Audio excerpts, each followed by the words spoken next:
si hay algo de tiempo para preguntas, ¿verdad? ¿Me iban a ayudar? Si alguien tiene preguntas, comentarios o críticas o cosas que aventar.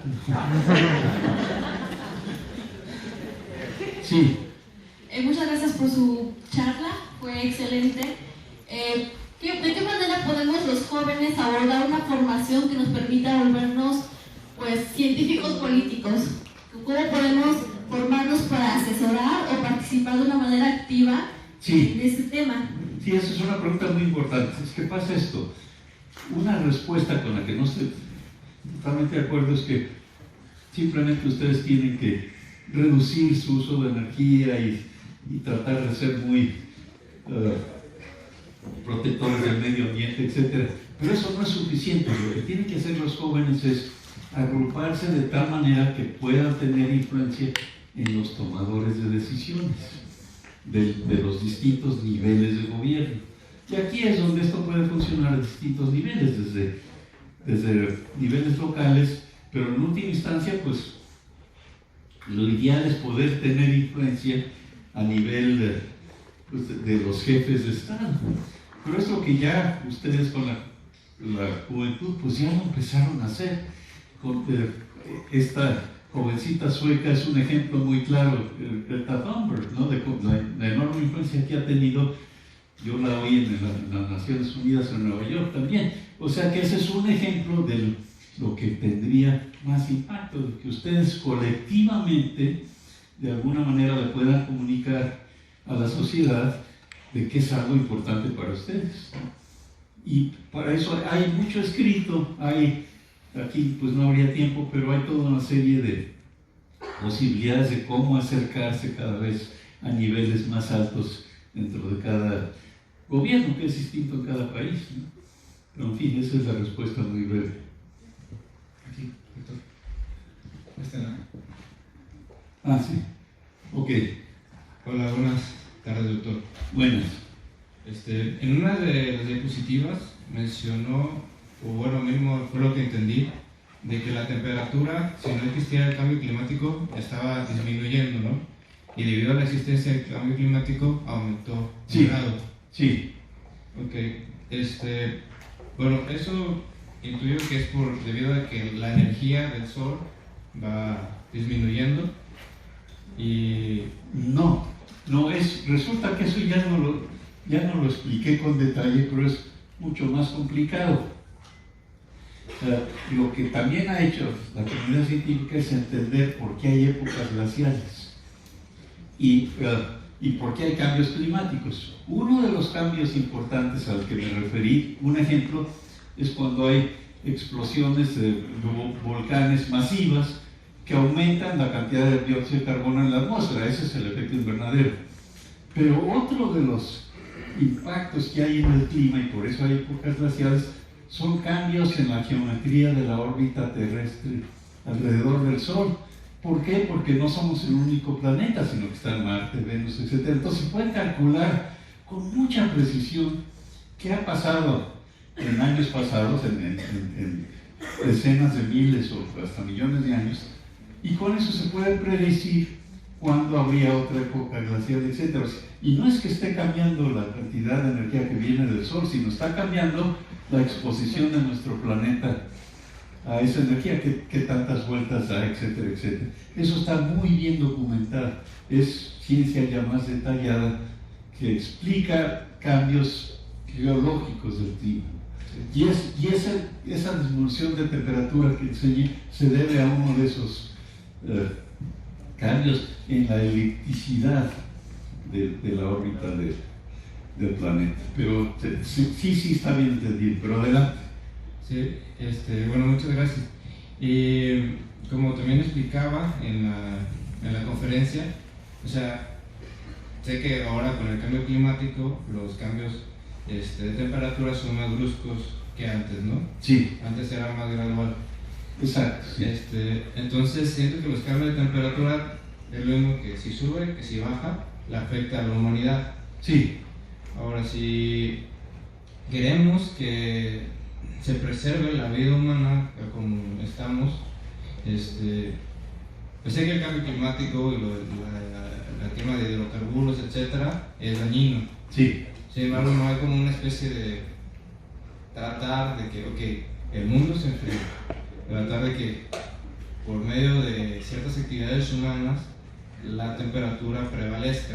Sí, sí. Bueno, no sé si estás refiriendo a esto, un tema que ya no traté, que es lo que se llama geoingeniería. Sabiendo precisamente por qué varía el clima y cómo varía, hay ciertas ideas de que podemos cambiar la cantidad de radiación que le llega a la superficie del planeta, por ejemplo, poniendo aerosoles, poniendo polvo en la estratosfera que refleje parte de la energía solar que viene para enfriar al planeta. Es un ejemplo. Otro ejemplo es que haya más nubes, acelerando la formación de nubes muy cerca de la superficie de los océanos. Pero estas actividades que son de geoingeniería se consideran muy peligrosas porque el clima es complicado y puede tener efectos secundarios. Entonces, el consenso es que mejor no utilicemos geoingeniería mientras sea posible limitar los cambios climáticos reduciendo emisiones. Pero es una posibilidad que hay que seguir estudiando desde el punto de vista científico. Es cambiar con actividades humanas, pero diseñadas a propósito, ese digamos, balance energético en el que está la Tierra. Pero sabemos históricamente cómo ha cambiado y por qué ha cambiado, y sí ha cambiado porque la energía solar también, en muchos millones de años, también cambió. Y eso explica las temperaturas que había antes, etc. Todo eso está bastante bien documentado pues, en los libros, digamos, de geoquímica. Y bueno, una última duda meramente teórica. Cuando mencionó la ley de la termodinámica, pues sí, bueno, la energía no se destruye, solo se transforma. Sí. ¿Se podría considerar el universo como una especie de sistema o ya es...? Sí, pero eso ya es astronomía. Sí, hay todo el sistema y se puede considerar la entropía de todo el sistema, etc. Pero estamos muy aislados. En las escalas de tiempo de las que estamos hablando no tenemos potencial de mucha interacción con el resto del universo, pero sí podemos ver observaciones desde el punto de vista científico extraordinariamente interesantes de cuerpos negros que tienen tanta masa que ni siquiera la luz se puede escapar, etc. Hay toda una serie de observaciones astronómicas que explican pues, las observaciones que se pueden hacer, otras galaxias, etcétera, etcétera. Pero nosotros no estamos sujetos a ningún impacto de cosas que están a muchos años luz pues, por la naturaleza de nuestro sistema planetario. Okay, muchas gracias, doctor. Por aquí, sí. Muchísimas gracias por una excelente demostración de lo que deberíamos considerar como nuestro futuro inmediato. Me llamó la atención que en la transparencia que presentó sobre lo que sí podemos hacer, Sí. En primer lugar está el transporte, me parece que es bastante sensato y se explica por sí mismo. Sí. Y en segundo lugar usted puso que habría que eficientar las edificaciones o aumentar las edificaciones más eficientes. Sí. Eso como que va un poco de la mano en el cambio de mentalidad porque obviamente somos muchos, las manchas urbanas están creciendo, pero ¿cómo se imagina usted esas nuevas edificaciones? Sí. Sin cuestionarnos todavía los costos, porque obviamente esa es una situación muy difícil. Pero ¿qué escenario de edificaciones futuras visualiza? Sí. Ahí por fortuna hay mucho trabajo acumulado de esto. Y tenemos, poniéndolo en perspectiva, estas dos opciones, o de tener fuentes de energía, que es uno de los potenciales de la energía nuclear. Por cierto, la fusión nuclear también está muy avanzada, y eso en unos cuantos años podría resolver una buena parte del problema porque la energía sería muy barata y entonces no nos tendríamos que preocupar por ahorrar tanto. Pero en la situación actual sí, y sí hay manera de hacer edificios que sean más eficientes, por eso tienen ciertas calificaciones, lo que se llama LEEDs en Estados Unidos. Aquí en México deberíamos de tener nuestras propias calificaciones. porque dependen del clima, son distintas medidas para distintos climas, pero sí hay manera de hacer edificios con los materiales de construcción adecuados, que estén mucho mejor aislados y que necesiten menos energía para mantener su temperatura. Aquí en la Ciudad de México y en Cuernavaca no tenemos un problema enorme de gastar energía con aire acondicionado, pero en las ciudades del norte sí, tanto en Monterrey, en Mexicali, etc. Hay un gasto mucho mayor de energía, pues es para tener aire acondicionado, ¿no? Entonces ahí es más importante todavía construir de tal manera que estén muy bien aislados las casas y los edificios, etc. Entonces hay mucho trabajo en esa dirección de cómo optimizar ese uso.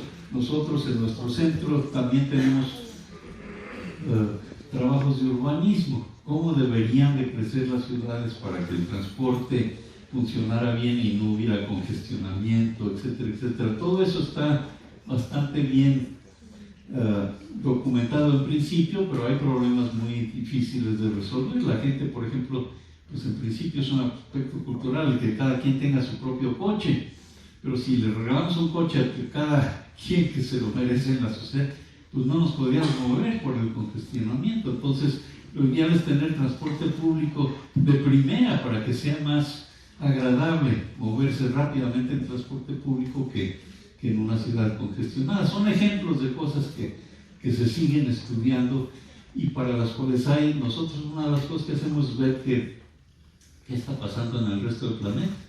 Y tenemos ejemplos de ciudades que funcionan muy bien y, aunque no lo crean, hay ejemplos de ciudades que funcionan peor que la Ciudad de México. Entonces, desde el punto de vista de congestionamiento, o sea que algo estamos haciendo, pero se puede hacer mucho mejor, ¿no? Entonces sí hay mucho trabajo en esa dirección, pero ahí lo que quiero volver a mencionar muy importante es que para las ciudades lo que es muy importante es combinar las mejoras en clima con aire, con la calidad del aire. Y eso es lo que pasó en China. China, por fortuna, se puso muy de acuerdo en reducir sus emisiones porque al mismo tiempo que están enfrentando el cambio climático, están mejorando la calidad del aire de sus grandes ciudades, Beijing y Hong Kong y Shanghái, etcétera, que donde la calidad del aire estaba empeorando muy rápidamente, y en otras ciudades como en Delhi, en la India, pues ahí sí es un problemón. Y ahí una buena parte del problema de calidad de aire pues es interno, muchas veces dentro de las casas, porque ahí cocinan, la calidad del aire es inaceptable, ¿no? Entonces hay que tomar en cuenta todos estos aspectos del funcionamiento de la sociedad, es parte del problema que tenemos que trabajar los científicos junto con los economistas, los sociólogos, los políticos, etcétera, etcétera. Hola, doctor. ¿Dónde? Ah, Sí. aquí. Es que oí un hola doctor por otro lado. Sí. Buenas tardes, primero que nada, muchas gracias por la conferencia. En segundo lugar, soy estudiante de ingeniería en energías renovables y en la carrera nos han hecho mucho hincapié de que todas las renovables funcionan muy bien, pero en equipo. En equipo. En equipo, exactamente.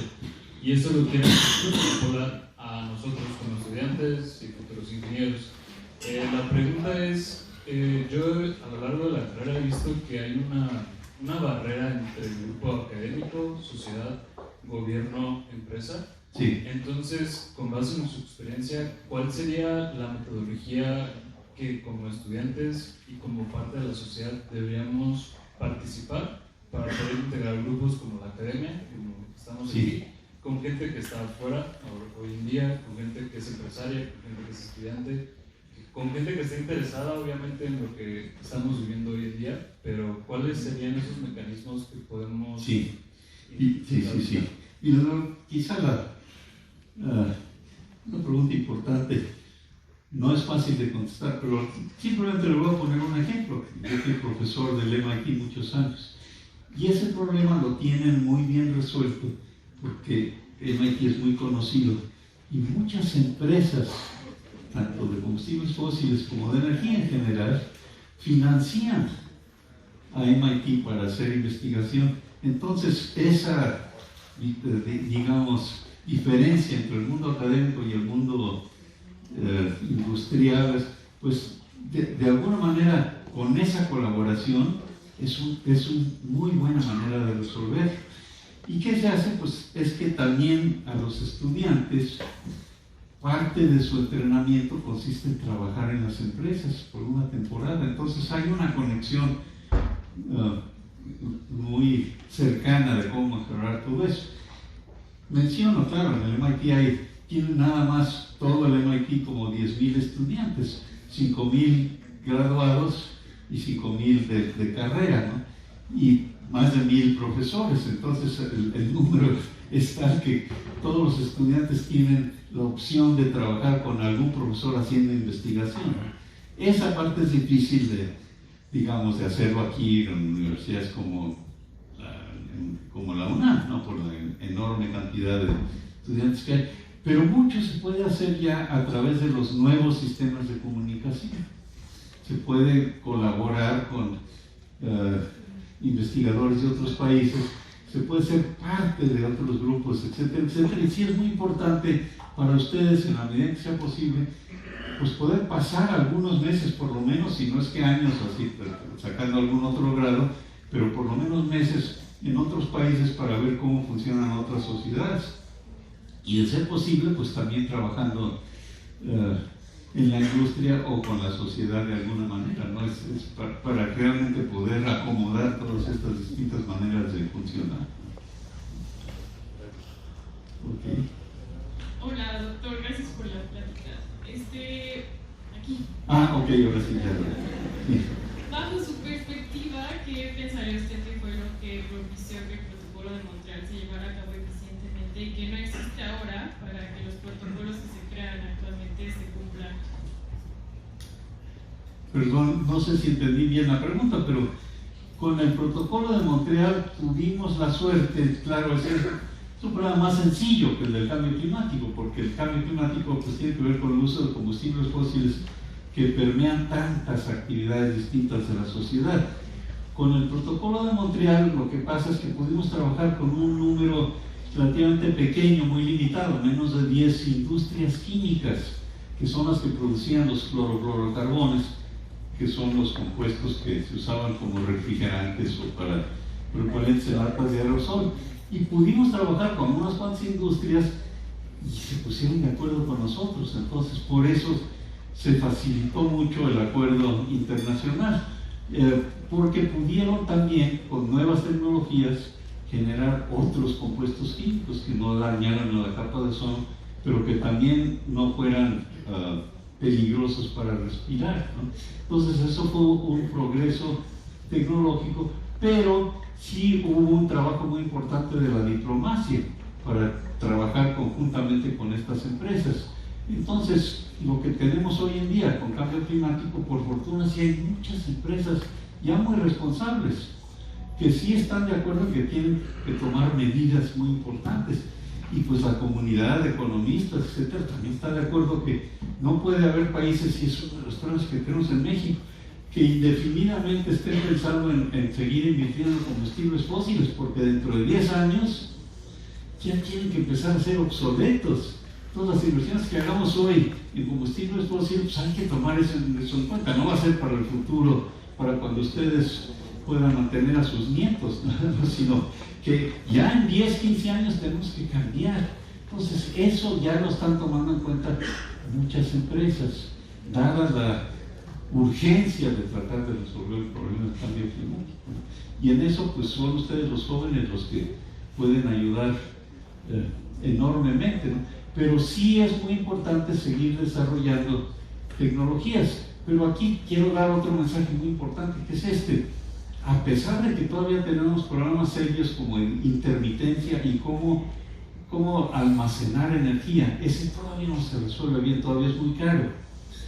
Pero las tecnologías están avanzando rápidamente. Pero en general ya no tenemos que contar con nuevos desarrollos tecnológicos revolucionarios. con lo que tenemos hoy en día ya podemos empezar a hacer cambios gigantescos. Y eso es lo que todavía no está haciendo la sociedad. Y esperemos, sobre todo esperemos que Estados Unidos cambie, pues, porque es el país que antes dominaba todo esto, pero China está de acuerdo en hacerlo, los asiáticos, los europeos son los líderes de momento en estos cambios. Entonces esperemos que en los próximos años sí haya un refuerzo muy importante en lo que es ahora el Acuerdo de París, para realmente empezar a reducir emisiones y que a finales de esta década ya se note con muchísima claridad que hay que reducirlas por lo menos a la mitad, y de momento pues, siguen aumentando. Es que hay que hacer un cambio muy fuerte. Sí, y ustedes me dicen de los tiempos, ¿eh? Bueno, no, pero se pregunta si tomamos unas 3, 4 preguntas más si quieren. Sí. Primero que nada, buenas tardes. Vengo del colegio de Loyola, soy Michelle y me dieron la oportunidad de hacer esta pregunta. Tomando en cuenta el reciente descubrimiento, relativamente reciente descubrimiento de las pequeñas esferas cristales dentro del mar, se tomó en cuenta que fue en base a las explosiones nucleares que hubieron. ¿Que fue en base a qué, perdón? A las explosiones nucleares, tanto de las plantas como las bombas. Tomando en cuenta esto, ¿se podría decir que el efecto que causó en nuestro planeta es mayor? Debido a que se mencionó que la energía nuclear tiene un mejor uso actualmente, pero aún así siguen habiendo problemas al momento de su manejo. Pues hay mucho ya escrito y discutido sobre energía nuclear. No estoy familiarizado con ese problema. Hay un problema de plásticos que sí se encuentran en el mar, pero no tienen que ver con la energía nuclear. Por cierto, la química ya tiene prácticamente resuelto ese problema. Se pueden seguir usando bolsas de plástico que ya están prohibidas en la Ciudad de México, siempre y cuando tengan aditivos que ya existen, que ya están muy bien probados comercialmente, que vuelvan a las bolsas de plástico biodegradables. Un ejemplo. En cuanto a energía nuclear, está muy bien estudiado por un buen número de expertos que los impactos de la energía nuclear han sido realmente mínimos, no se comparan con los impactos del uso del carbón o del uso de combustibles fósiles, y están muy bien medidos. Por supuesto, hay un gran problema y un riesgo enorme, que es el uso de materiales nucleares para hacer bombas nucleares. Pero con las nuevas tecnologías, las fuentes de energía de tercera y cuarta generación, no es posible usar esas tecnologías para almacenar productos con los que se pueden hacer armas nucleares. Ese es uno de los problemas más serios que el presidente Trump ha causado, porque el acuerdo con Irán, que por cierto uno de mis amigos que fue ministro de Energía en Estados Unidos fue el que realmente me metió muchísimo, fue el secretario de Energía. Irán estaba totalmente de acuerdo en ya no acumular productos con los que se puedan hacer bombas nucleares, ya lo teníamos. Y Trump dice, no, como esto fue del presidente Obama, todo lo que sea del presidente Obama, todo tiene que desaparecer. Y entonces, ¿qué pasó? Pues que Irán está volviendo a concentrar uranio para hacer bombas. ¡Qué estupidez tan grande! Pero en fin, fuera de eso, lo que sí está muy claro es que está muy bien medida todo. Y sí hay problemas de radioactividad, pero son muy controlables. Y las fuentes de cuarta generación usan los residuos de las centrales de energía nuclear que están acumuladas ahorita, por ejemplo, en Estados Unidos, pues están simplemente guardados en la superficie cerca de las plantas nucleares. Eso se puede usar como fuente de energía. Entonces, esto está bien estudiado.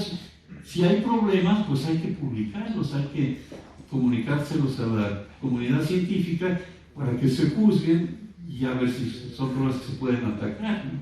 Pero el consenso de los expertos en energía es que ya tenemos la tecnología muy claramente, tenemos a mano la tecnología para resolver el problema en buena medida. Y eso es lo que todavía no está pasando. Vamos a tratar de hacerlo.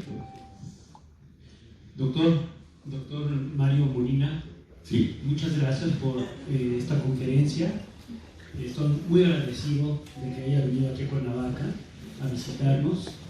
Es para mí muy importante que un premio Nobel como usted haya dicho que tenemos una emergencia climática.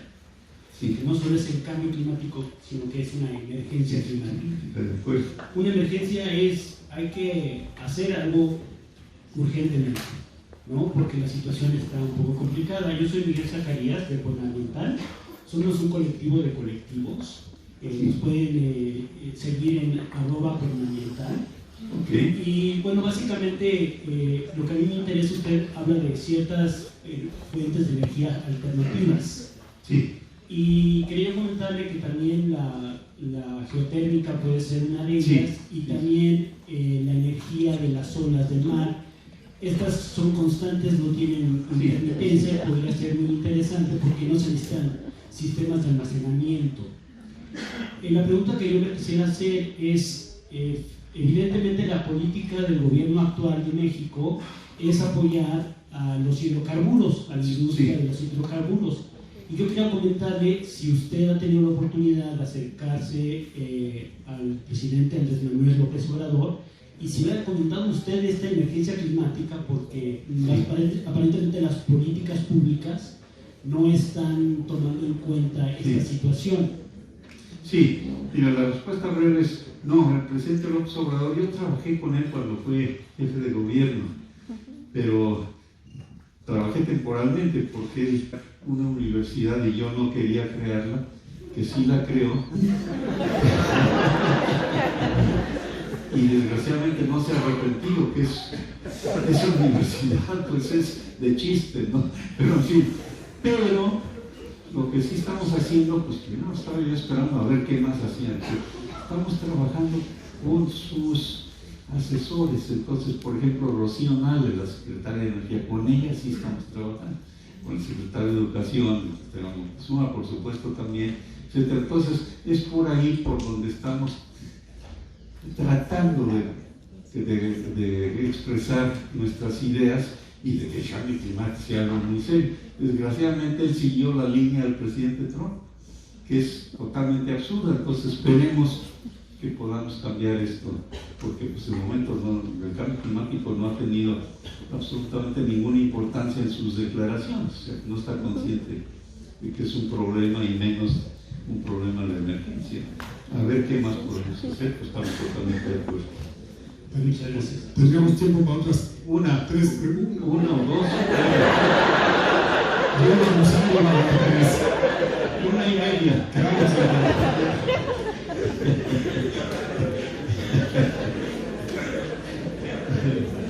Sí.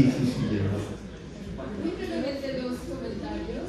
Uno sobre la emergencia climática, después de lo que acaba de suceder con Australia y lo que sucedió el año pasado con los incendios. Y en México parece que se retiró el presupuesto para prevención y control de incendios. Entonces creo que ahorita es súper urgente que ese presupuesto se regrese y aumente, porque ya están empezando los incendios en Veracruz y probablemente vamos a tener muchísimos incendios en mayo. Entonces, si usted puede hacer algo con los vamos a tratar. Sí, además ahí le comento muy brevemente, pero ya ven que el año pasado tuvimos pues varias contingencias en la Ciudad de México y pues fue el cambio climático. Lo que sí quedó muy claro, ahí sí por fotos satelitales, es que esas contingencias de hace un año fueron causadas por incendios forestales, pero en las montañas que están ya cerca del Pacífico. Pero hubo un cambio también muy interesante en los movimientos de aire, porque ese tipo de incendios normalmente pues no impactan a la Ciudad de México. Pero aquí sí hubo un movimiento que se vio muy bien por satélite, de tal manera que el humo de esos incendios llegó a la Ciudad de México y fue lo que causó esas emergencias. Quedó muy bien establecido y fue contundente. Ya habíamos empezado a trabajar con Claudia Sheinbaum, estuvo totalmente de acuerdo, Y ella sí está muy de acuerdo en que, pero esto es un problema federal, que hay que restablecer los recursos, no solamente los recursos, sino la gente que sabe cómo manejar esos incendios. Así es que esperemos que se pueda hacer. Muchas gracias. Y un segundo punto es que a mí me preocupa el oxígeno, que es un tema que se habla muy poco. No sé si usted tenga alguna opinión, porque en las mediciones del oxígeno atmosférico se ve que está bajando gradualmente en las ciudades más. Y pues por un lado la combustión la quema de combustibles fósiles absorbe oxígeno, por otro lado estamos matando las plantas y los árboles terrestres y el plancton en el mar. Entonces, y hay científicos que dicen que está adelgazándose la capa de ozono porque estamos jalando oxígeno de ahí. No sé si usted piensa que eso no está muy bien documentado, el último punto, pero el otro sí. Hay mediciones directas de la cantidad de oxígeno. Está variando muy poco porque la cantidad de CO2 es mucho menos del 1%, pero sí es posible medir directamente, con muchísima precisión hay que hacer cómo está cambiando el oxígeno.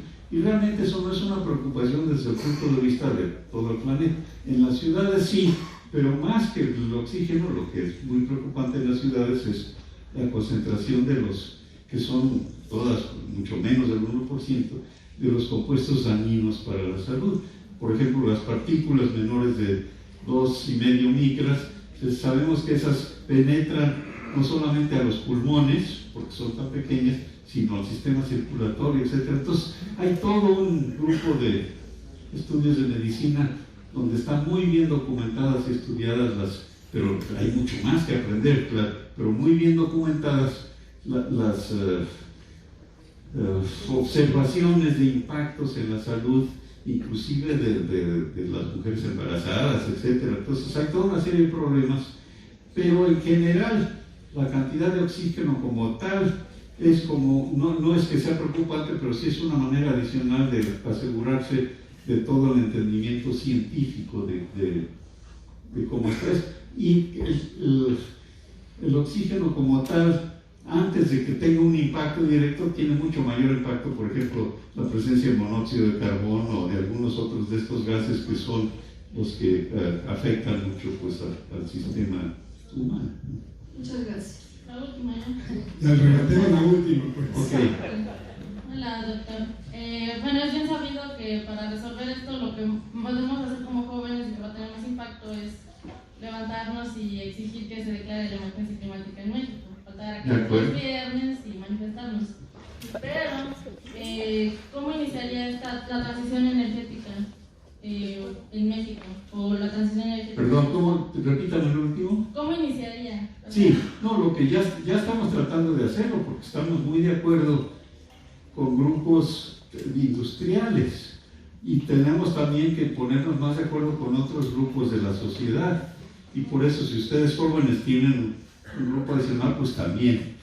En Estados Unidos yo tengo contacto con grupos de jóvenes que han demandado al gobierno federal, y originalmente pues, el gobierno federal dijo, no, pues esto lo quitamos por ley, no nos pueden demandar. No, sí pudimos, apoyar a la juventud por la comunidad científica, nosotros hicimos documentos que apoyaban esas solicitudes y sigue en pie. Entonces en Estados Unidos eso esperemos que cada vez pueda hacer más ruido. A lo mejor en México podemos aprender de qué es lo que está funcionando en otros países y también hacerlo, pero hay que trabajar juntos. Insisto, nosotros sí estamos acercándonos, por ejemplo con Marcelo Ebrard y con Rocío Nales, son dos de los personajes muy cerca del presidente López Obrador con los que podemos trabajar muy de cerca.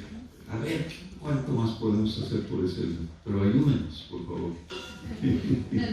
Pues bueno, hablando del clima, en un clima de mucha incertidumbre que estamos viviendo actualmente en el país, sobre todo por el cuestionamiento que el sector científico pues, ha estado sujeto en estos recientemente, pues quiero agradecer a un mexicano excepcional, al doctor Mario Molina, que ha demostrado que a través del conocimiento, a través de la ciencia, se pueden resolver problemas en una generación problemas no locales, problemas globales, y que con esto, doctor Molina, queremos agradecerle a nombre de la comunidad de la UNAM, en el Campus Morelos, que nos haya hecho el honor de venir a platicarnos y mostrarnos el camino, ser el ejemplo a los jóvenes de que a través de la ciencia, a través de la tecnología se pueden resolver problemas y el bienestar. Muchas gracias, doctor Molina.